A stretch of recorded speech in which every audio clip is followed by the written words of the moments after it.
Il était une fois un tonnelier, Édouard, capable de réaliser des prodiges. Il savait l'art délicat de cintrer les douelles en les chauffant, avant de les accoler les unes aux autres avec des cercles de noisetier parfaitement ajustés.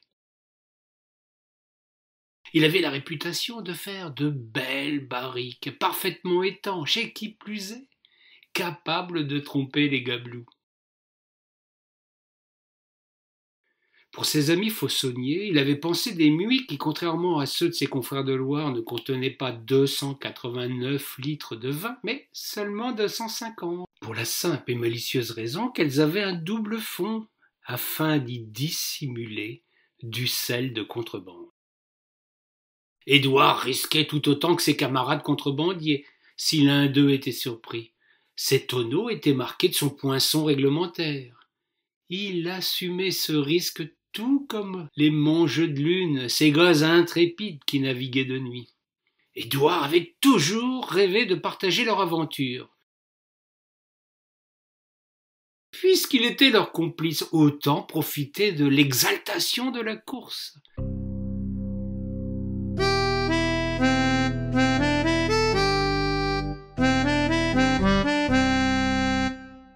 C'est lors d'une nouvelle lune qu'il embarqua avec l'équipage, transportant des barriques vides, ayant déjà servi, pour la vinaigrerie de Main-sur-Loire, la plus importante de la région.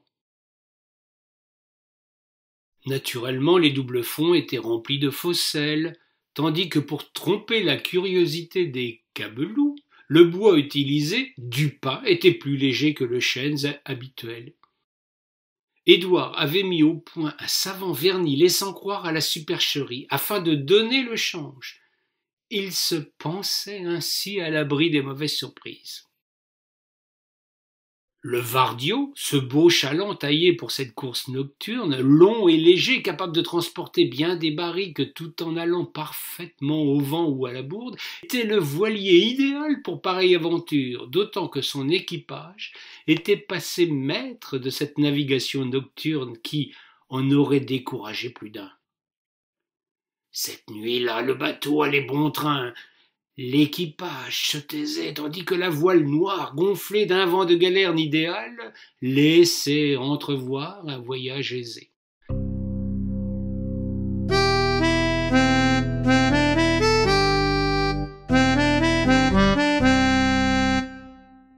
Soudain, une masse blanche déchira l'obscurité. C'était le torchon de la patache. L'embarcation des soldats de la Gabelle filait bien plus vite qu'eux. Les soldats avaient eu vent de leur passage. Pour quelques deniers, la trahison a toujours été monnaie courante. Ils savaient la marchandise du Vardio et avaient mis assez de toile pour contrer ces maudits gredins. La patache gagnait du terrain, d'autant plus aisément qu'elle était plus frêle que le Vardio. Sur le chaland, dont l'avance fondait comme embâcle lors du dégel, il fallait agir au plus vite. La mort dans l'âme, les mariniers décidèrent de jeter par-dessus bord nombre de muids. Mieux valait perdre le bénéfice de la course que de se retrouver pour certains aux galères et pour les bisous avec une vilaine flétrissure. Édouard était de cela. Jamais il n'avait eu maille à partie avec les gabelous, cette sale engeance. Pour lui et sa réputation professionnelle, il était préférable de ne pas commencer. Le bateau, même délesté, perdait encore du terrain sur la rapide patache. Sur le Vardio, l'inquiétude grandissait. Il fallait agir. Les derniers fûts allaient passer par-dessus bord. Tant pis si la Loire serait un peu salée. Il n'en restait qu'un seul lorsque le capitaine, un vieux marin expérimenté, regardant le tonnelier, ce voyageur inutile et pesant, lui intima l'ordre d'enjamber la bordée afin de gagner la rive pour alléger l'embarcation. Édouard, à sa grande honte, avoua qu'il ne savait pas nager. La Loire était grosse, il n'allait pas survivre à pareille aventure. Mais il avait confiance en sa barrique. Il demanda à y être enfermé. Un marin souleva les solières. Le tonnelier se glissa dans son tonneau qui fut jeté à l'eau.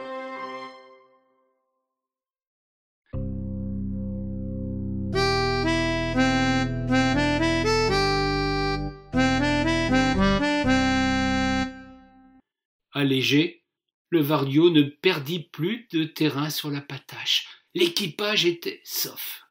Ce n'était plus qu'une question de patience et de savoir-faire pour semer définitivement les soldats du roi. Ces derniers, obnubilés par la poursuite, n'avaient même pas songé à prendre au passage une pièce à conviction. La dernière barrique, tout comme les autres, leur filait sous le nez. Édouard, dans sa cachette, se félicitait de la qualité de son travail. Il flottait, quoiqu'un peu chahuté par les flots. Il n'avait qu'à prendre son mal en patience jusqu'à ce que son esquif ne vienne à s'échouer sur la rive. Confiant, il s'endormit bercé par le tangage.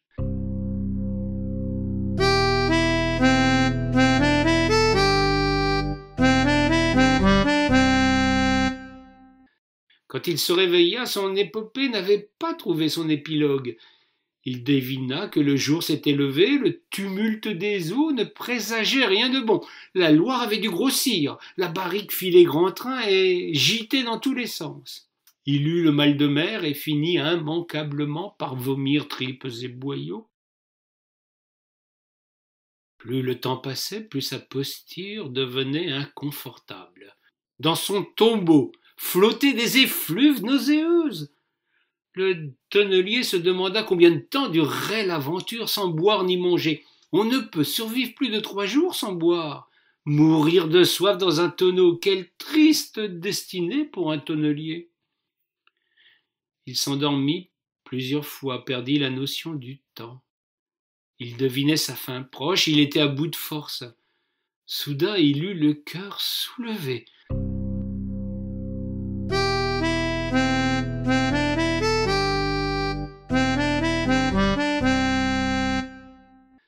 Sa prison avait quitté l'élément liquide, il en était certain.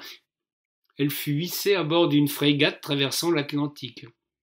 C'est du moins ce qu'il apprit après avoir repris ses esprits. L'équipage avait été grandement déçu de trouver un fût vide, mais apprécia bien vite la présence d'un charpentier de bord. Il y eut en effet quelques grains à essuyer durant la traversée qu'Édouard paya amplement par un travail d'une rare qualité. Tout l'équipage se loua de ses services et se réjouit de ne pas l'avoir rejeté à la mer. L'homme se dit alors que son destin avait choisi pour lui. Il se laissa porter là où le vent mena le navire. C'est ainsi qu'il débarqua en Guadeloupe.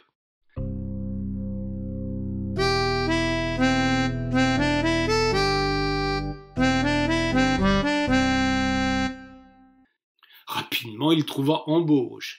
Si le vin n'était pas cultivé sous ces latitudes, le négoce de la canne à sucre battait son plein. Un premier affinage grossier produisait sur place une sorte de sirop épais et sucré du nom de mélasse. Édouard fit à nouveau des tonneaux afin que les négociants transportent en Europe ce liquide visqueux pour un raffinage plus élaboré. Il s'installa dans le Nouveau Monde, s'y maria et fit souche, un comble pour un tonnelier.